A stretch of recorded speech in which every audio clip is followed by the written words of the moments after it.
Hello everyone, this is part 4 video on past year NEET questions from the chapter P block elements. So in this video we will be looking at questions from the 13th and 14th group elements, and we will cover the remaining part of the P block 15th to 18th group in another section.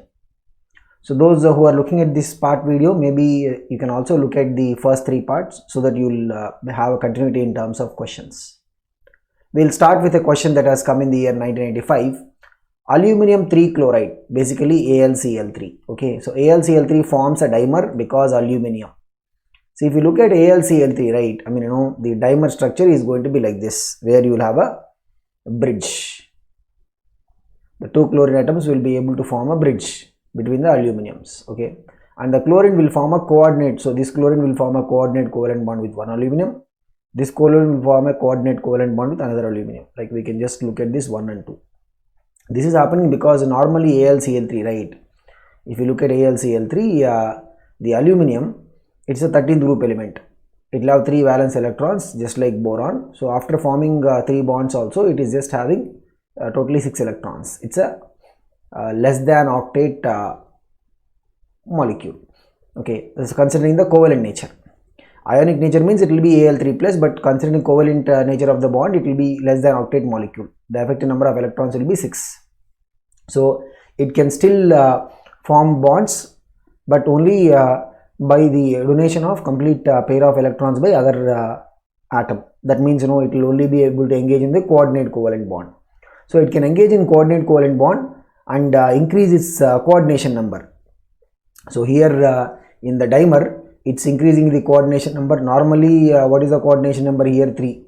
So in dimer, it will be increasing its coordination number to 4. In fact, aluminum can have a coordination number up to 6. So in species like AlF6 3 minus, the coordination number of aluminum will be 6. This happens because aluminum is actually a third period element. It will also have, apart from the s and p orbitals, it will also have vacant d orbitals in the third energy level or the valence shell, because of which it can extend the valency or coordination number up to 6. This will not be happening in the case of boron. So boron can have a maximum coordination number of 4 only, but starting from aluminum onwards, they can expand the valency or coordination number by making the vacant d orbitals to participate in the bonding. So here the correct, or rather more appropriate, right, just because it is belonging to a third group, it is not going to explain why it is forming a dimer. So most appropriate answer that we can choose is it can have a high coordination number. So here when it is forming a dimer, it is going to reach a coordination number 4. Not only coordination number 4, it can also reach the octet. Okay, and we can see that aluminum, because of the existence of these vacant d orbitals in the valence, third period element means the third level is the valence level. Okay, it will have vacant d orbitals that can be used for the bonding. Okay, so that's why it can even expand the valency up to 6, like we see in the case of AlF6 3 minus. Okay, so the most appropriate will be option B, and option C is saying that it cannot form a trimer. No, option D is saying that it has high ionization energy. So this is also not the answer. So the correct answer is what? Option B, which is by forming a dimer, it can increase the coordination number up to 4. Not only coordination number, it can reach the octet arrangement. Next, we have a question that has come in the year 1995. The BCl3 is a planar molecule, whereas NCl3 is pyramidal. So if you look at BCl3, right, so boron will form 3 bonds with 3 chlorines. Boron has got only 3 valence electrons. It's a 13th group element. Okay, so boron is the 13th group element. It will have 3 valence electrons, and all the 3 will be used for the bonding. So as a result of it, right, the and boron does not have any other valence electrons. The hybridization of boron will be sp2 hybridization.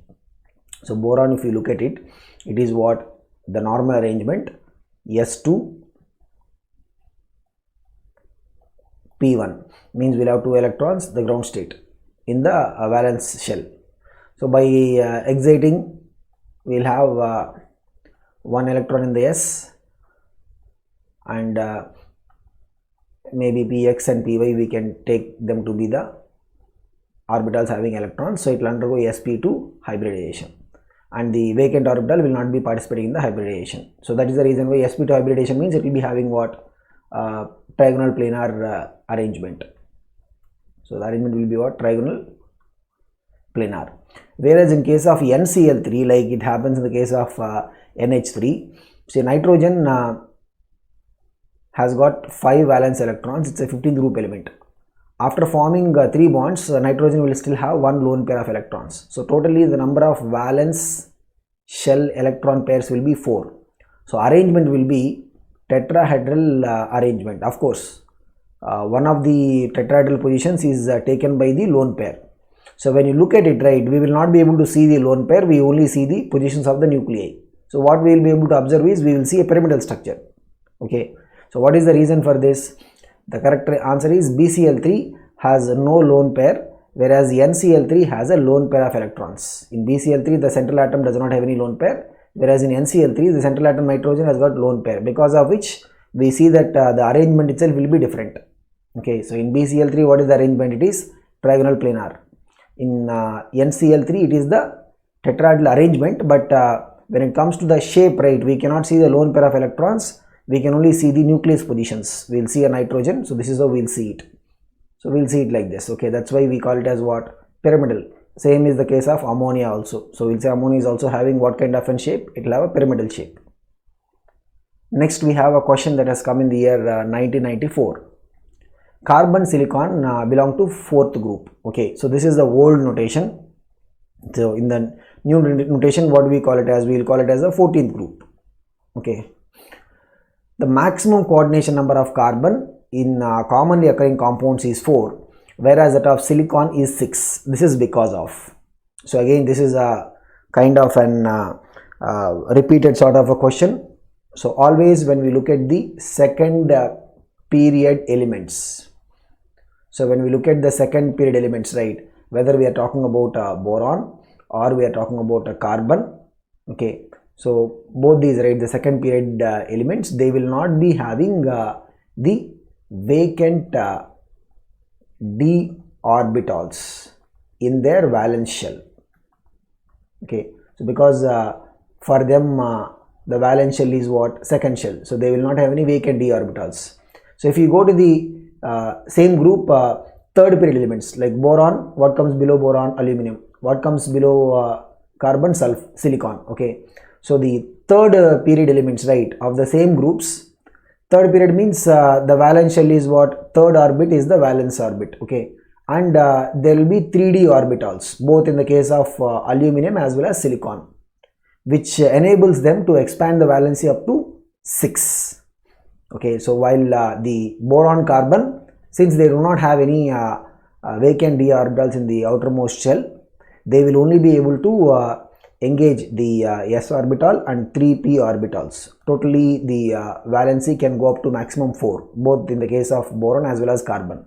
But in the case of aluminum and silicon, right, because they can also participate the vacant d orbitals, they will be able to show up to maximum 6 valency. Okay, so in fact in case of aluminum, right, we have AlF6 3 minus.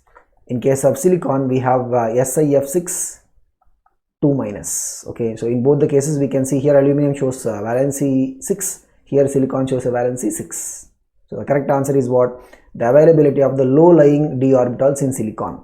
So why do we say low lying d orbitals? Is because the energy level of the 3s, 3p and 3d orbitals will be comparable. Why? Because these are in the same orbit. So if you are to engage the 4d orbital, means it will not be feasible. So that's why the boron and carbon, right, they also can engage, I mean, they also can excite electrons to the higher energy level, but it will be difficult. That's the reason why they will be having a maximum valency of up to 4 only. So the correct answer for this is option A, which is availability of the low lying d orbitals in silicon. So means those d orbitals also can be used for the bonding.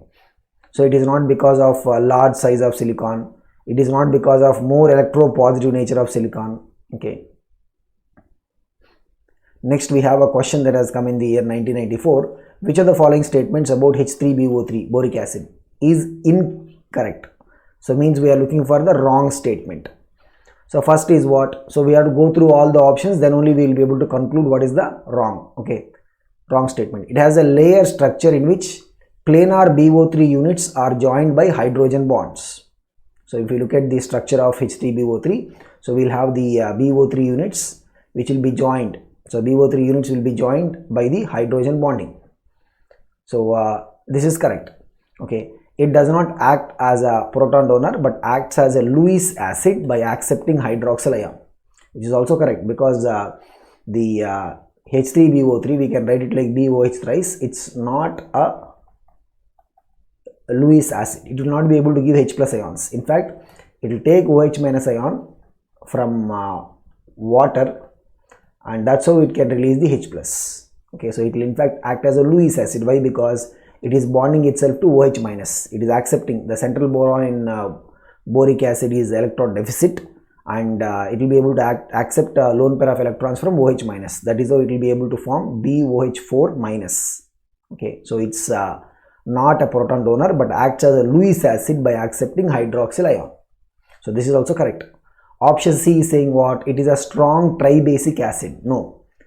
So it is a monobasic acid, that too monobasic Lewis acid.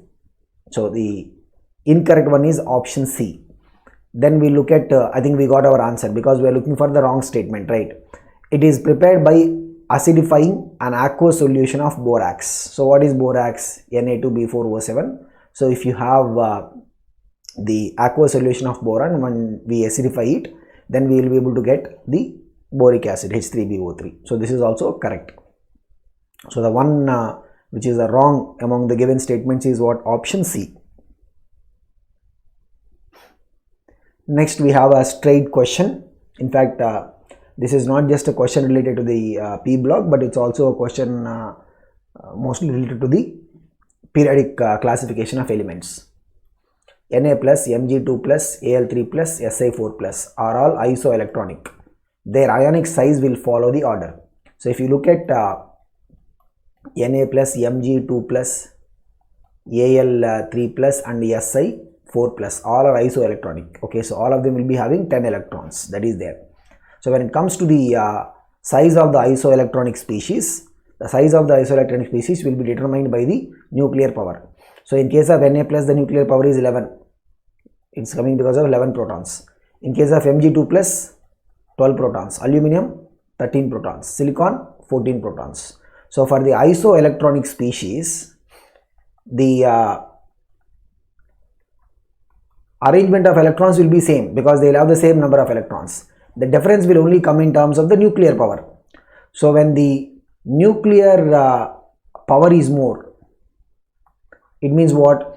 The electrons will be under greater influence of the nucleus. So the electrons will be pulled more strongly towards the nucleus. Means what? When the nuclear power is more, then the size will be what? Least. Means what?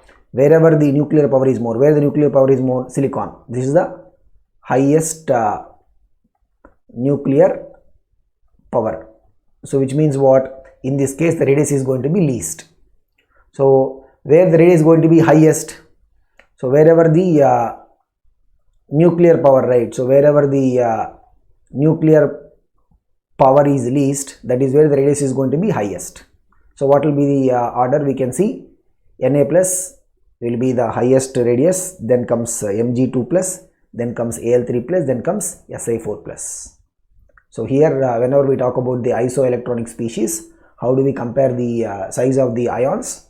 Wherever the nuclear power is more, in that case the electrons will be more pulled more towards the nucleus because of the stronger attraction. That's why the size will be lesser. Next we have a question that has come in the year 1992. Which of the following types of forces bind together the carbon atoms in diamond? See, carbon and diamond, right? Diamond has got the arrangement of carbons in tetrahedral. So it's a tetrahedral arrangement of the carbon atoms. If you look at any carbon, right, any carbon will be bonded to 4 other carbon atoms. Okay, so any carbon is bonded to 4 other carbon atoms, and these bonds are what? They are nothing but covalent bonds. So we will not have any mobile electrons or anything in case of diamond. That's why diamond is also what? It's an insulator. It will not be able to conduct current. So the question they're asking is what? Which of the following types of forces bind together the carbon atoms in diamond? What are these type of bonds? They are nothing but covalent bonds. Next we have another question that has come in 1992. Which of the following is an insulator? See, graphite, right? It will have a layer structure and the bond, hexagonal layer structure, and the bond between different layers, right? The bond between different layers will be a longer bond, weaker bond, which can be easily broken, and this gives rise to mobile electrons, and that is the reason why graphite will be a conductor of current as well as heat. So here we are looking for the insulator. So graphite is a conductor, okay, and aluminum of course is a good conductor of no electricity. Silicon is a semiconductor, of course it also will conduct, but to a less extent. If you look at diamond, right, so diamond will have what? The tetrahedral arrangement of the carbon atoms, where each carbon is bonded to 4 other carbons in covalent bond, okay. So each carbon will be forming 4 covalent bonds, and here we will not have any mobile electrons or free electrons. That's why diamond is an insulator. So among the given options, right, the one that is insulator is what? Diamond. Silicon is a semiconductor. We know in semiconductors, right?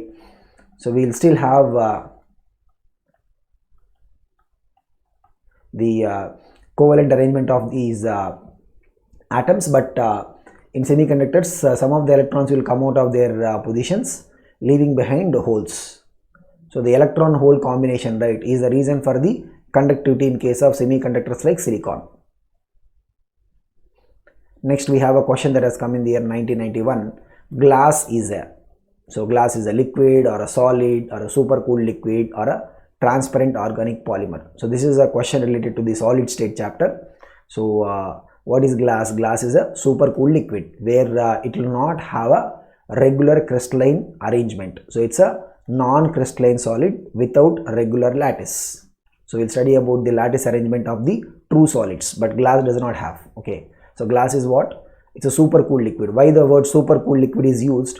I mean, it's a non-crystalline solid, but we use the word supercooled liquid because if you look at the windows of the old buildings, I mean, there is some part of the window that is broken, leave that part. But if you look at the windows of the old buildings, right, generally we will see that at the bottom, right, the windows will be what? Thick.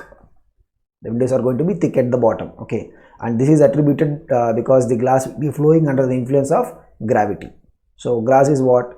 It's a non-crystalline solid, which we also call as what? Supercooled liquid. Next we have a question that has come in the year 1990. The ability of a substance to assume 2 or more crystalline structures is called as. So it's basically called as what? Polymorphism. So we have various examples. AgNO3 can have both rhombohedral arrangement as well as orthorhombic, and in some of the previous questions also we got it. Carbon can have both the diamond arrangement as well as the graphite arrangement.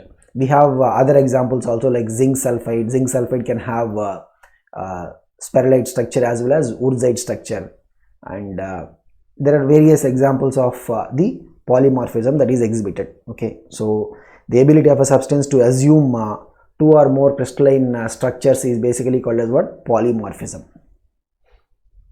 Correct answer is option B. Next we have a question that has come in the year 1989. The substance used as a smoke screen in warfare.